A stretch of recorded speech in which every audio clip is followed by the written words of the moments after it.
Izzy here, and I remember a time not long ago when my Sundays were dictated by scripture, my beliefs by dogma, and my spiritual world felt incredibly small. Every prayer was structured, every doubt suppressed. Then something shifted. For me, it was the quiet pull towards my ancestors. For Sarah, it was the undeniable call of intuition, guiding her away from the familiar and into the unknown. We both ended up in places we never expected, trading hymns for hexes and sermons for spirit work. Welcome to Just Another Statistic, hosted by Sarah and Izzy. This is where we lay bare our deconstruction from Christianity and our vibrant, sometimes challenging transition into witchcraft and personal spirituality. We're here to share the blueprint of our spiritual rebuilding, one honest conversation at a time. Whether you're someone who diligently attended church for decades, or you've always felt the magnetic pull towards something other, this podcast is for you. We'll explore the hows and whys of our journey, discussing everything from finding new community to understanding ancient practices and navigating family dynamics. Our goal is to connect through our stories, acknowledging that while our paths are unique, the quest for authentic spirituality is a universal human experience. Join us as we explore the rich tapestry of spirituality beyond the statistic. I'm going to skip our trigger because we're not talking about people today. I'm like, smart.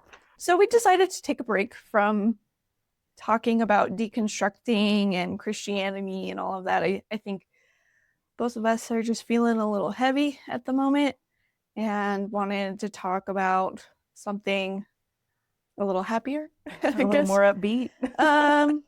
So we're gonna we haven't decided what we want to call the episode quite yet, but at this time that we recorded it, but we're kind of doing like maybe like a Witchcraft 101, or how we kind of dipped our toes into this world, what we wished we had known and maybe didn't know. And so just a starting point for you guys, if anybody's interested in like witchcraft or spirituality, this is how we got into it, and maybe give you some jumping off points of where you should start. Yeah. Do you remember exactly how we started? I remember we were very curious about tarot. I remember that. Mm-hmm. And that was before we fully left the church. And it was like, we've heard all these things that have been demonized, other spiritual practices and things have been demonized. And so we're like, let's look into it and actually find out what it's all about. Research, historically, the history of tarot and all that stuff. We started looking there. Mm-hmm. And I think that's where we kind of started, was tarot. Mm-hmm. And yeah. Yeah, I think. And then once we left the church, I feel like we kind of both picked a niche to kind of start off with. So Sarah started with crystals. Mm-hmm. And the basics, like I think her first book was the Crystal Bible. Yeah, the first one. Edition number 1. So I think that's what she started with. And then I am obsessed with tea. I love teas. I love making teas and discovering small businesses that make teas.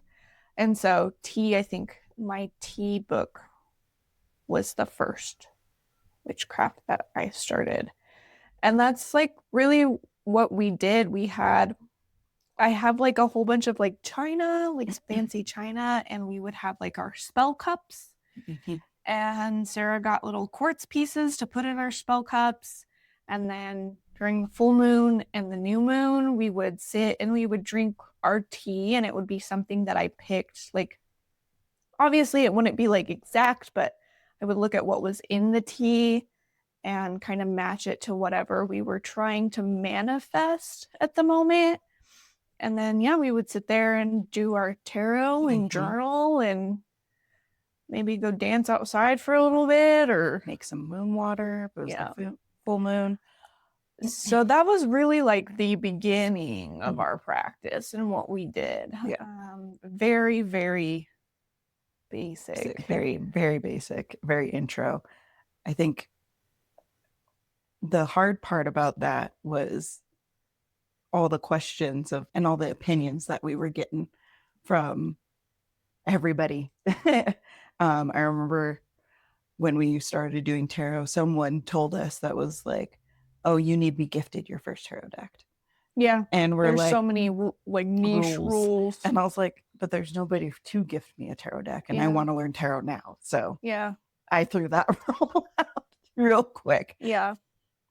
I mean, other decks have been gifted, you know, over the years, but definitely, like, I bought my first tarot deck way before I even left Christianity, but it was more like I liked the art so much that I wanted the art. So that's why I had it. And yeah, whatever. Yeah.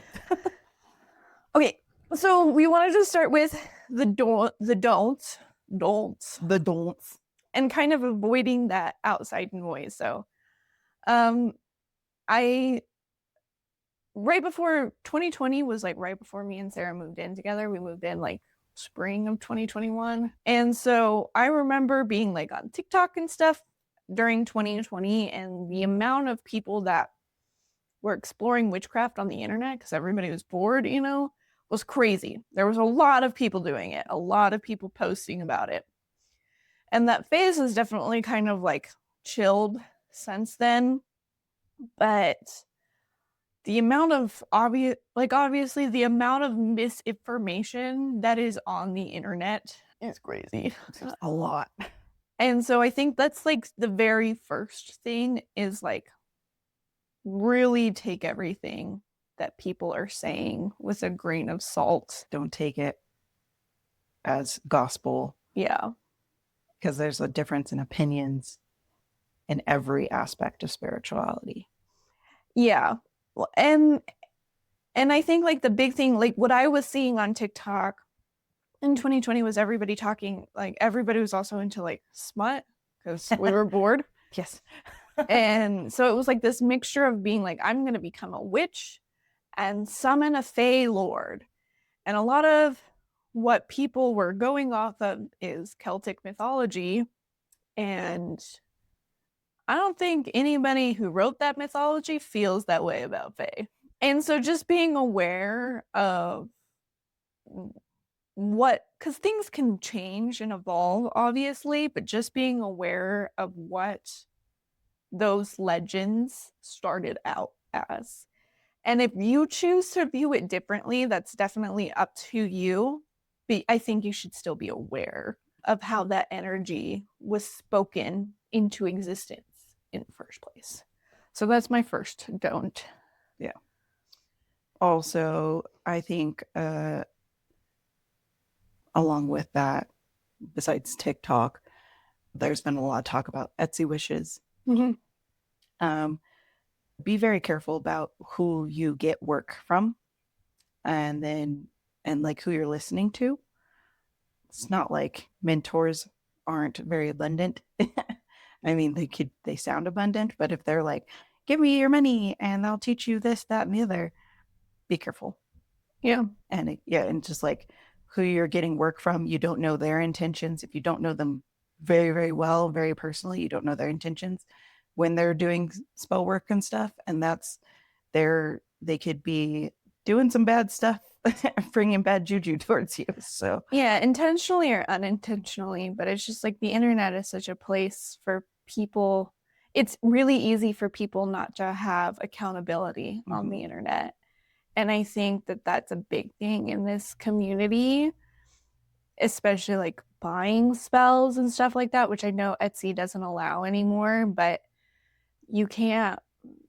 It's just so hard when you don't know a person to trust and this thing that it's being given to you that is meant to affect your life. My last don't is don't rush the process. I think like when you start, you want to know everything all at once, and it's really hard not to like want to feel advanced. And I think especially for me coming out of the church and being like not like a person of renown, but somebody who had been within that religion for a long time. It wasn't new to me. I wouldn't call myself a baby Christian. And so then becoming a baby in something else, I think for me, I was like, I wanted all of it and I wanted to consume as much of it as quickly as possible. And that's not helpful. I think the main thing that I've taken out of witchcraft is it's really about slowing down and being very present in each moment and being present with the things around you. And that was kind of doing the opposite of what it is meant to do. Yeah. Same. Jumping in, I was like, I want to know all the things. I want to know everything. And you can't. You have to take your time with each thing. You need to do your research, find your process, because spirituality is a very individualistic path. Even though we are both spiritualists, our paths are very different from each other. We started kind of in the same place, but we diverged very quickly. And it's just, don't rush the process. Take it one step at a time. And it's not about the end result of getting somewhere. It is the journey. Because that's where you're going to learn. That's where you're going to start testing, and like trusting your intuition.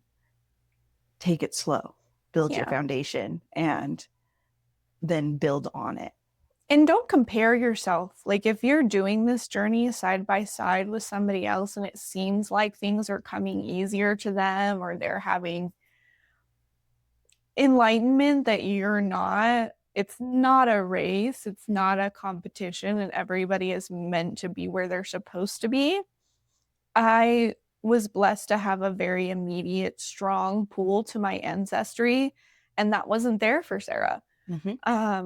But that's something, that's something she's developed recently. So, and yeah, I think if we were in competition with each other over it, it would have made it very sour for both of us. I don't think we would have been friends because it would have been, well, look what I can do. And gross. Everybody is we're all individuals, but you can all be witches. I think one of the other things I will add on to is don't get so pigeonholed in I'm this kind of witch, I'm that kind of witch. There's areas that everybody has strengths in. Find your area. But that doesn't mean you're less of a witch because, example, Izzy's a kitchen witch for sure. Her cooking, like witchcraft goes into like her food. That's her, right? That's part of her craft. I'm not. I'm very much not. If anything, the only thing I can claim to is coffee. Coffee witch. But I'm more of a crystal witch than she is. But we're all witches. So don't get caught up in these labels because it's, like I said, a very individualistic path. We can all walk this path at the same time, even though it's not the same. Yeah, and take like what you want. Like if you find that you're a kitchen witch like me, that doesn't need to be the only kind of witchcraft you perform. Who cares, bro? Do what you want. Do you have any more don'ts? I think we covered the basics. I have a quick one of you don't need to buy everything all at once. As somebody started out with the crystal witch, that's expensive. Get the basics. And you don't need the biggest, brightest new gadget. You can make your own things at home. So you can find a lot of things in nature too. So. Yeah. Start with your basics and then work with that. Work with what you have. Okay. So the do's, follow your intuition.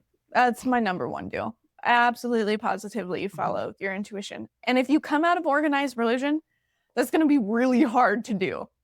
Because you've been told your brain's lying to you your whole life. But yeah, absolutely follow every gut feeling, every inkling, all of it. Do it. And run it down. Like if you're like, that doesn't feel good, pull back and find out why Yeah. it doesn't feel good.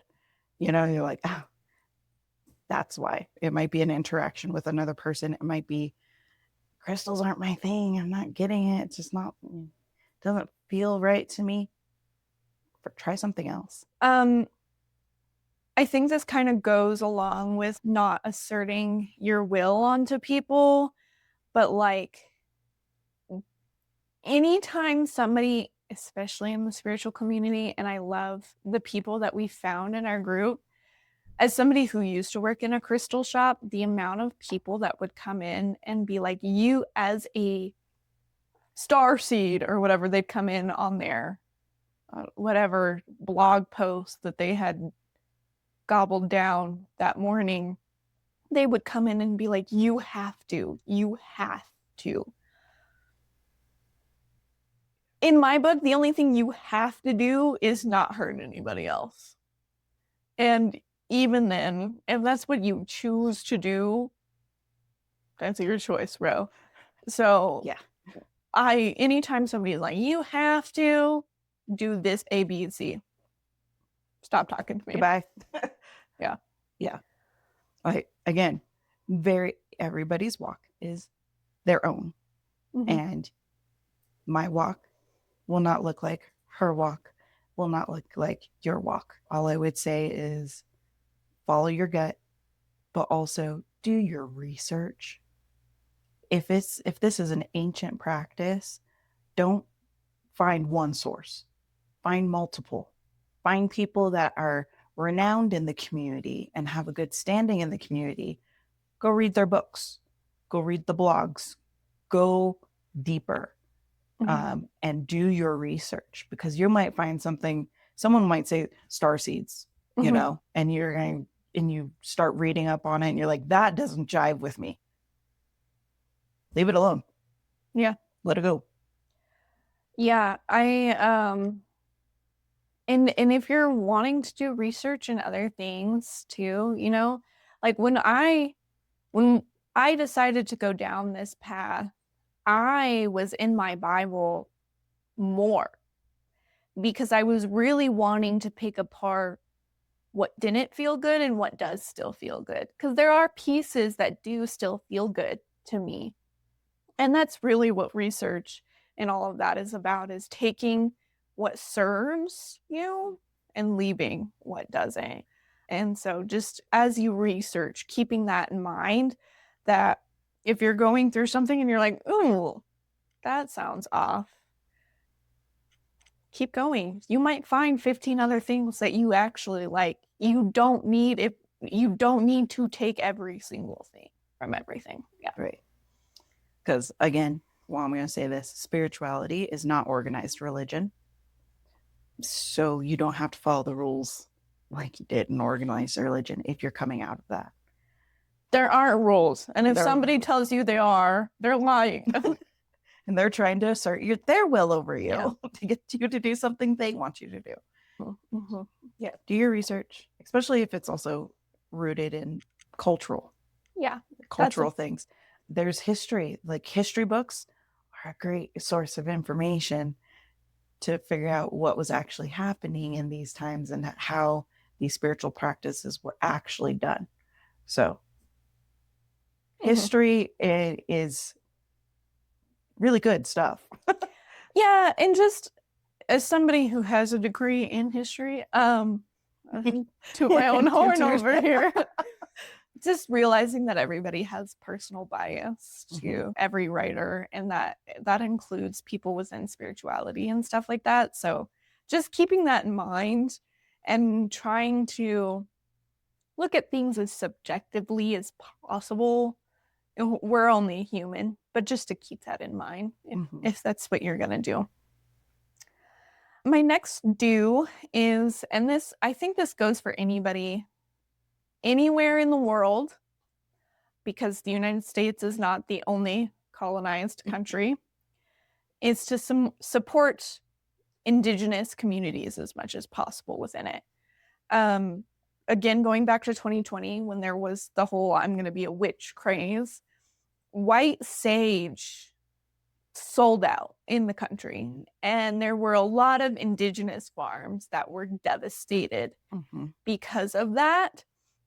So just keeping that in mind wherever you are, if there is something local that you can support, that's always going to be better than ordering off of Etsy or Amazon or whatever. Sometimes I get it. That's kind of the only option. But if you can, do it. And I mean, look into it. Like I don't think we realized how big that the witch community was here until we had been in it for a few years. Yeah. And it is a big community. And I didn't realize we had festivals. Yeah. Like every year. And I was like, where have you guys been? Yeah. Blinders. And so, yeah, keeping that in mind, but also understanding that when somebody labels something ethically sourced, it doesn't mean that it is. Because that's hard to do. It's hard to track that. It's hard to make sure that is. So that goes in with like having a local farmer, like, but I also think it's weird when the United States applies its labor laws onto other countries. So most of the time when people label something ethically sourced, it's just slapped on there so that they can jack up the price. Yeah. Do you have anything to add with that? I would just be like, honestly, your local people are going to be a great source of information. Your Indigenous farmers, your local, if you have tribes or whatever, and they're open to questions, great source of information, because a lot of spirituality comes from Native people, and be respectful of it. But if you're just looking for information, be like, I want to know, I want to learn. They're usually pretty open. Yeah. And this is the land that, I mean, for us, that we're on, so these are energies and spirits that we live with every day. So just, how do I say this? Be in awareness of the communities that we're communing with this land before is important, I think. Yes. As best you can. I wouldn't beat yourself up if you don't know what Native American tribe lived there before. Well, a lot of it's been erased. So yeah. But if you run into people and you find that community, support them. Yeah. And then be mindful of closed practices as best as possible as well. I wouldn't say that there are as many closed practices within witchcraft as I thought there would be. And I've also noticed that there's always going to be people who try to gatekeep stuff as well. By using the word, this is a closed practice. Yeah, that doesn't need to be, or they try to like overly sanctify something and be like, no, you don't deserve to be a part of this because you're not, I don't know, enough. Yeah. Your vibration isn't high enough according to my standards. Yeah. Like we've been talking about voodoo and hoodoo a lot, and I knew one of them was closed. Couldn't remember which one. So there's that. Obviously, like a lot of Indigenous communities do keep their spirituality closed because so much of it was stolen and taken and erased from them. So they're very protective of it now. But if you get the chance to go, because I know there are groups out there that welcome people to come in, you're just not allowed to film. Yeah. Because it's a respects thing. It's a sacred thing.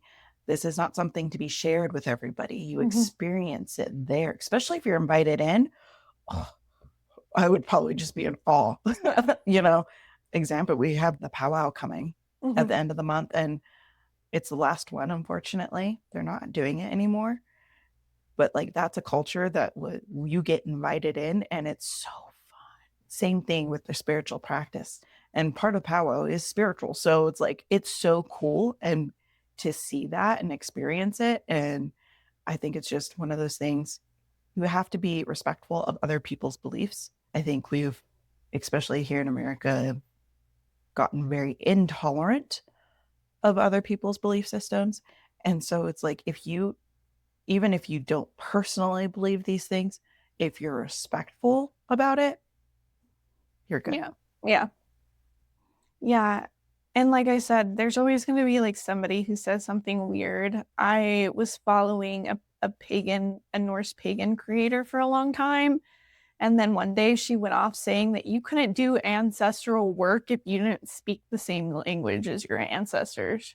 And I was like, that's the weirdest thing I've ever heard. Goodbye. Yeah. Unfollow.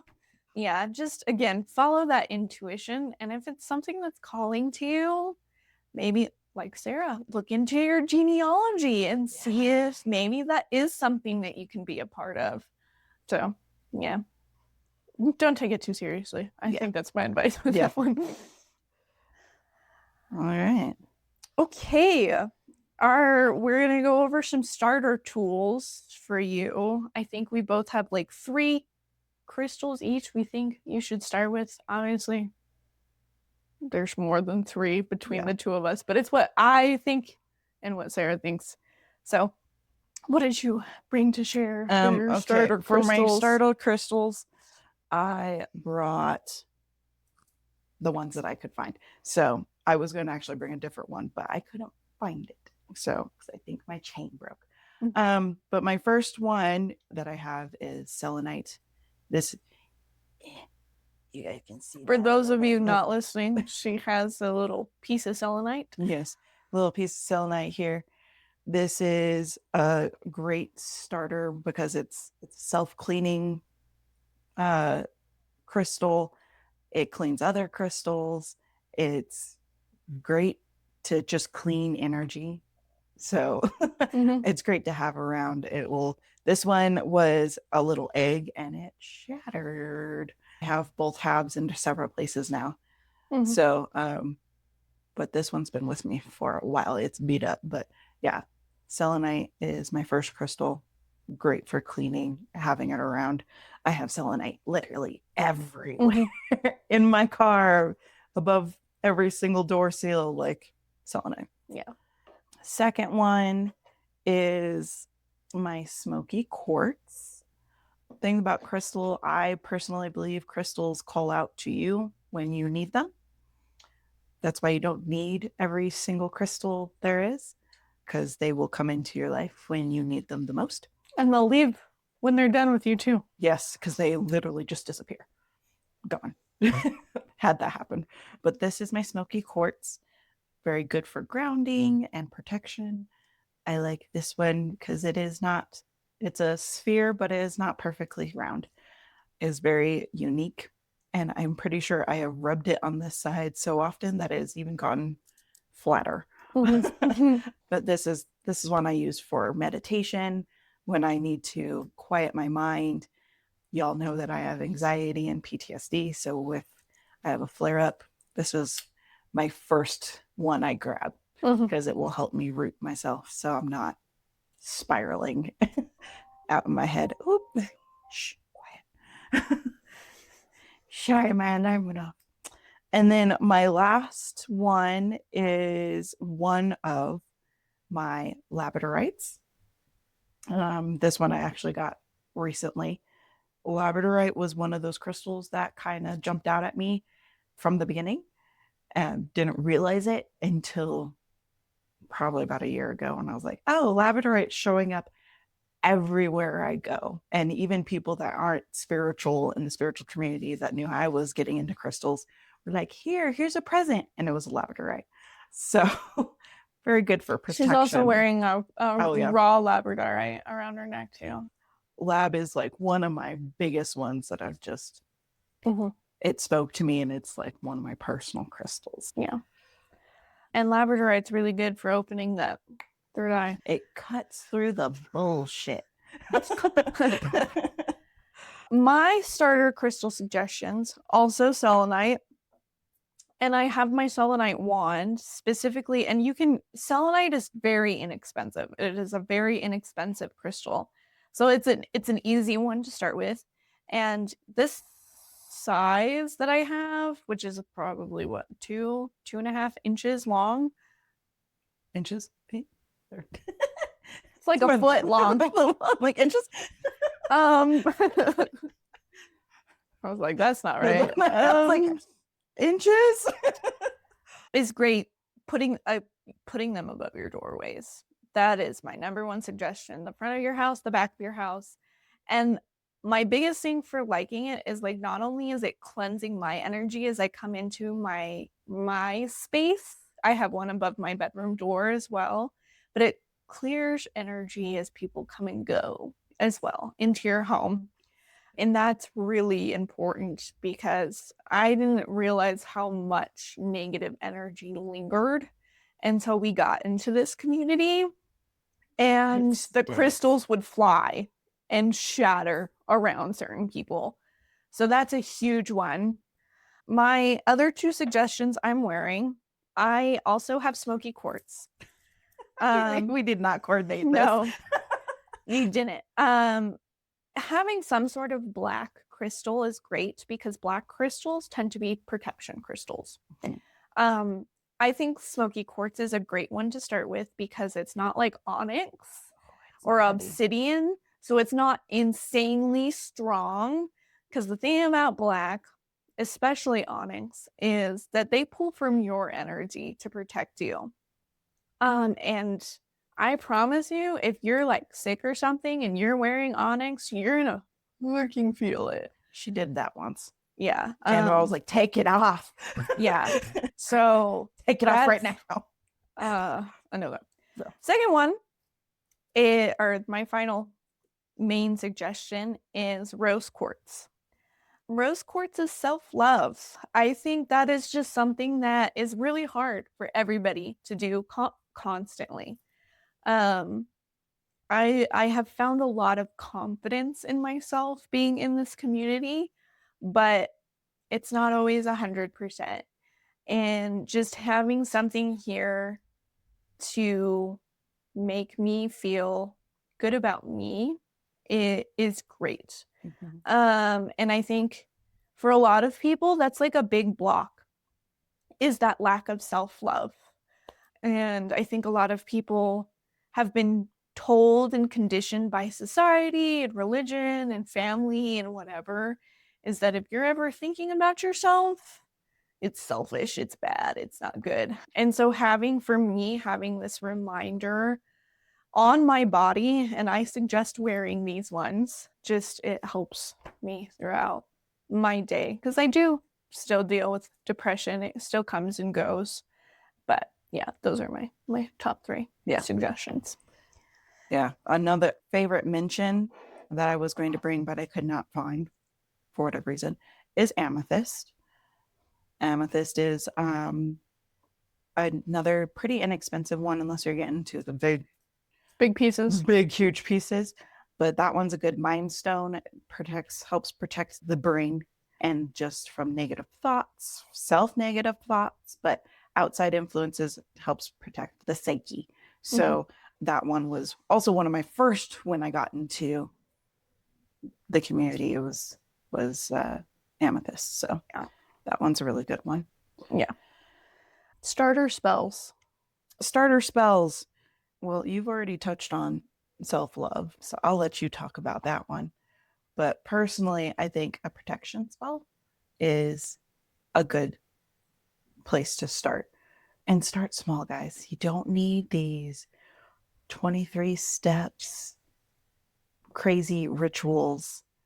Start with the basics. Protection of yourself and how to cast like a circle for protection when you're doing your workings. And if you're having trouble visualizing, salt. Like actually do the circle. Like when we say cast a circle, you're literally casting a circle. Yeah. It's a barrier around yourself of protection. Salt is one of those things that we use for protection. Salt for protection all the time. If you need, and it doesn't have to be like a huge circle that you see in movies or whatever. Yeah. find a little plate, do a little circle of salt, and you say, I'm casting my circle. Don't like nothing can come in to harm me, and I am safe inside this circle. So protection would be my first starter. Yeah. And then, casting a self-love spell. We did jars when we first started. That was like the first physical spell that me and Sarah cast together. They were so cute. Yeah. And I think it's just so important, because even if you like don't realize, like even if you're like, I'm pretty confident, and then doing that, you're like, oh, ooh. Because I remember I wanted to do it, and then Sarah did it with me, and we were going through it, and she was like, oh, that word triggers me. Oh, that triggers me. Mm-hmm. And so it'll really make you realize. So, I mean, we did that. And then I've been in this a long time. The other day I did a huge one that took me months to put together. So yeah, build your way up with it. I think the other really easy starter spells is moon magic. Yes. The moon is always there. It's very powerful, and it's easy to go outside and chant something to the moon when it's full moon or new moon and make moon water. Mm-hmm. So and that's a really easy and inexpensive thing to do. And I mean, like, if you want to throw a plastic water bottle outside, that works. We did that. We actually did that one time. We were at a house. We were with a couple of other people, and we needed moon water because he was like, oh, we need moon water. It's up. Just threw it in the yard. Yep. Sat there for like an hour, and then went and got it. We used it for our stuff. Yeah. It was great. Yep. Easy peasy. And I was like, and if you don't have a yard, if you're like an apartment complex, windowsill. Yeah. Get a jar of water, put it in the windowsill, and then I usually like to get it before the sun comes up completely, personally, so there's not a lot of sun energy in there too. But just put it on your windowsill. As long as it's visible to the outside, it's going to absorb that energy. Yep. View the magic in the mundane of life. I think that's the biggest thing in witchcraft that you can do, is really, if you need to start with only 5 minutes a day, start with 5 minutes, but really stop yourself and make yourself be present in that moment. And it can be meditating. It can be making a cup of tea. I like making tea or cooking. That really makes me grounded and present. If it's listening to music, journaling, drawing, as long as it's not like scrolling on your phone or watching TV, where you're trying to distract yourself with some sort of noise, be present in the moment and build it up, because that being in the moment that I am in now has been the biggest thing to heal my anxiety, to heal my depression, to heal heartbreak, all of that. That is the biggest thing that has got me through life. Yeah. And magic is literally everywhere with you every single day. And it's not, again, it's not these humongous, big, expensive spells or crystals or anything. It's literally taking time and being in the moment and having the intention of, this is my time for my magic and myself. I do it every morning. There's, for me to get ready for the day, I quote unquote zip up and I go through each of my chakras and I take a moment and be like, my energy is my own. I am protected. I'm ready to go today, and it really sets me up for my day. Real easy peasy things. Sigils are easy too. If you get a Sharpie and want to draw a protection sigil, or keep your energy away from me or whatever, that's really easy. and cheap to do too. Yeah. And you don't need like the biggest, baddest tools. You can make your own tools. Yeah. So I or made my own use somebody sigils, so- else. Yeah. Sarah makes her own sigils. I tend to find mine online and use those. So Yeah. whatever works for you.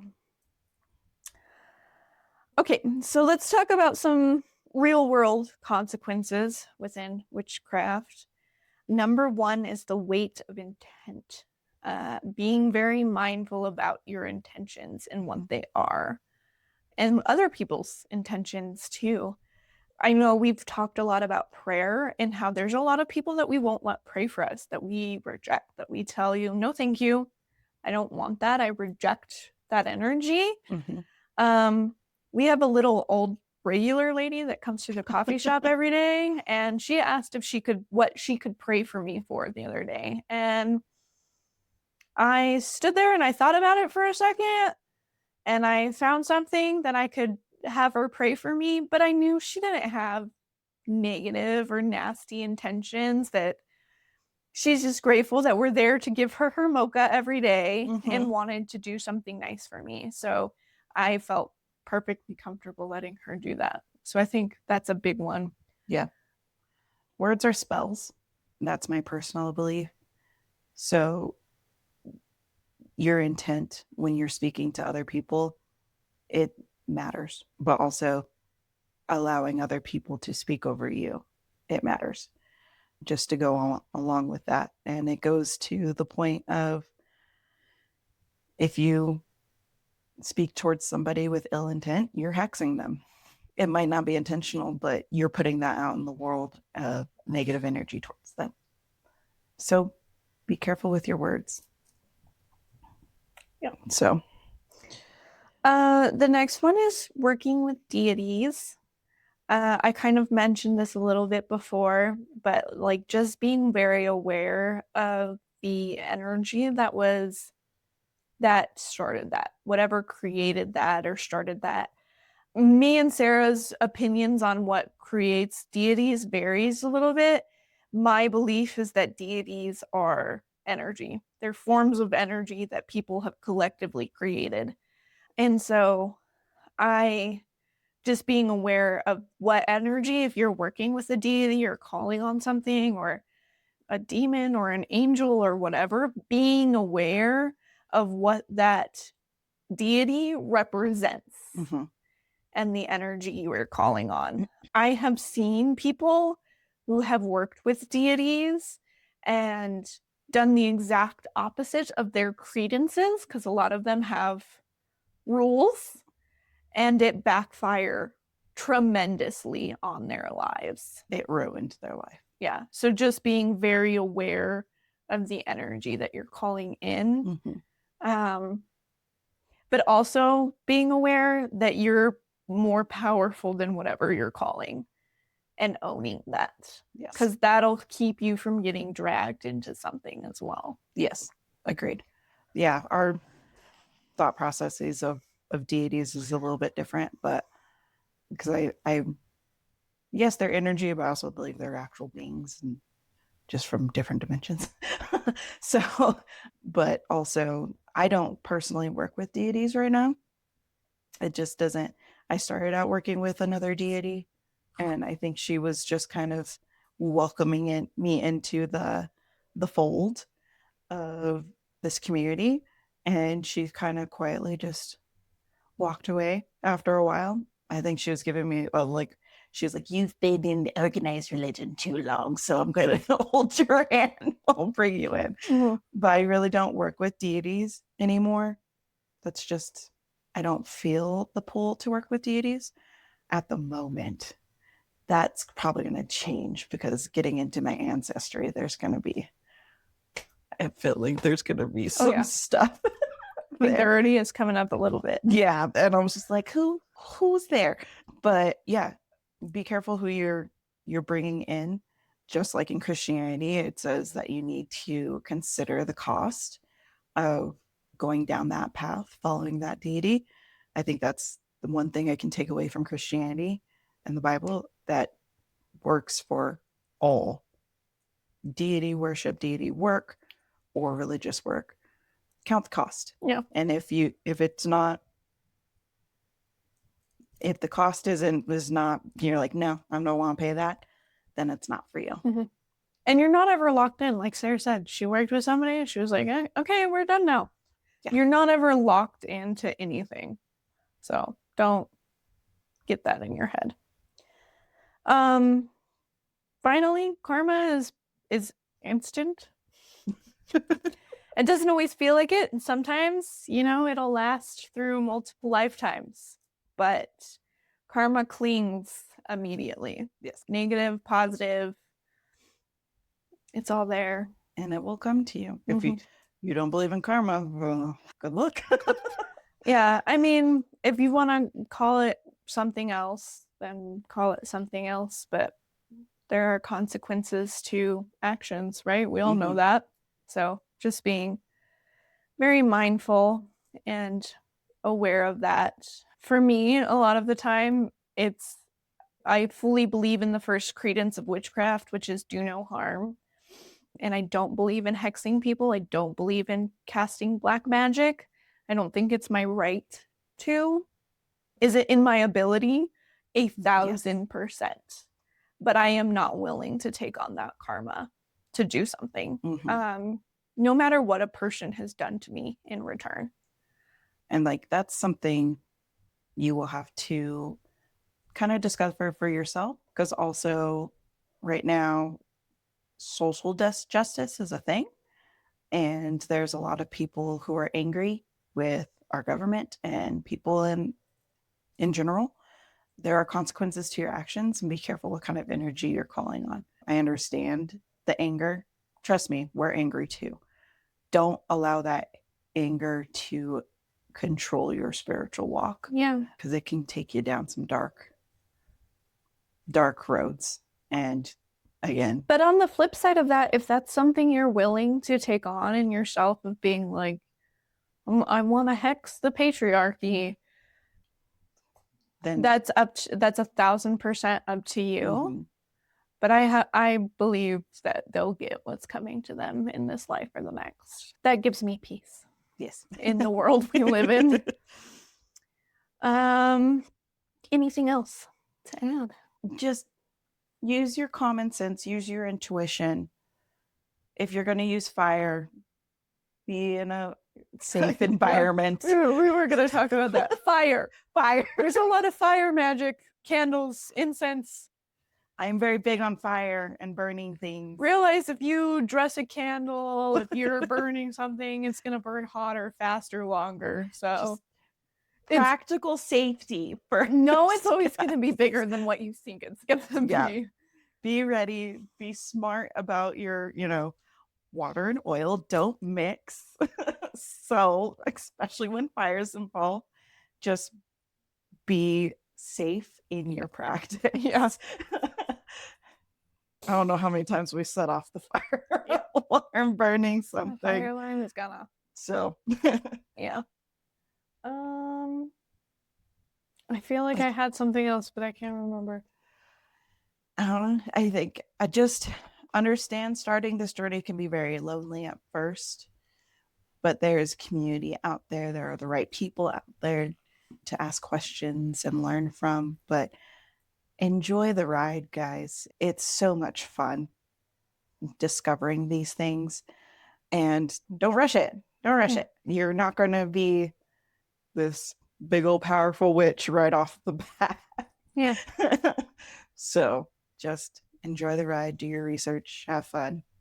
And I think also understanding that calling yourself a witch is in defiance of the norm at the moment, and being aware that if that's what you choose, then in a lot of ways you're possibly putting a target on your back. So yes. If you don't want to call yourself a witch, if you want to call yourself a starseed or something, go for it. Spiritualist. Yeah. You want to just say you're a spiritual person, go for it. But me and Sarah definitely decided to call ourselves witches out of defiance for all of the women who have been murdered throughout history for not conforming.